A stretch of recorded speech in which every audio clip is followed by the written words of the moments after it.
మందిరములలో అందరికీ వినబడాలని, కనబడాలని ప్రార్థన చేయుట వారికి ఇష్టం. వారు తమ ఫలము పొంది ఉన్నారు. ఫలము ప్రభు మన కొరకు ఎక్కడ దాచాడు?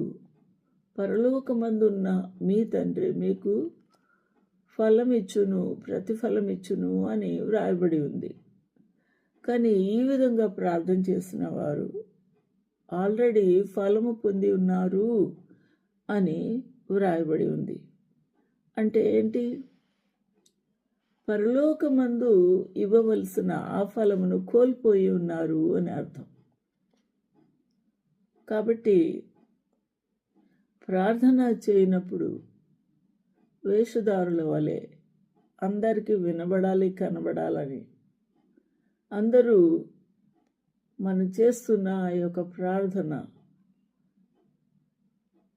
అర్థం చేసుకుంటారు అని దేవునికి గొప్పలు చెప్పుతూ ఆయన యొక్క గొప్ప కార్యములు చేస్తున్నామని ప్రభు వద్ద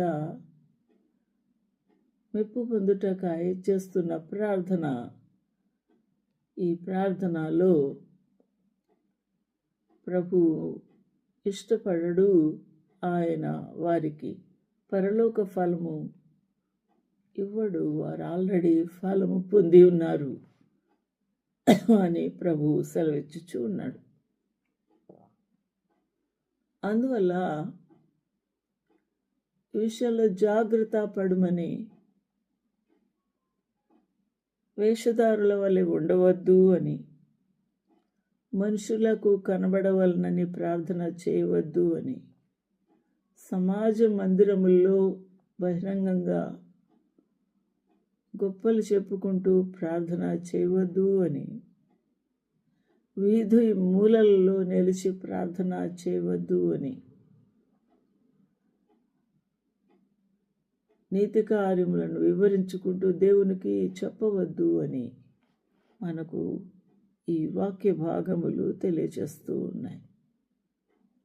కాబట్టి ప్రార్థన చేయుటలో ఇటువంటి పనులు చేస్తున్నవారు జాగ్రత్త పడాలి అని,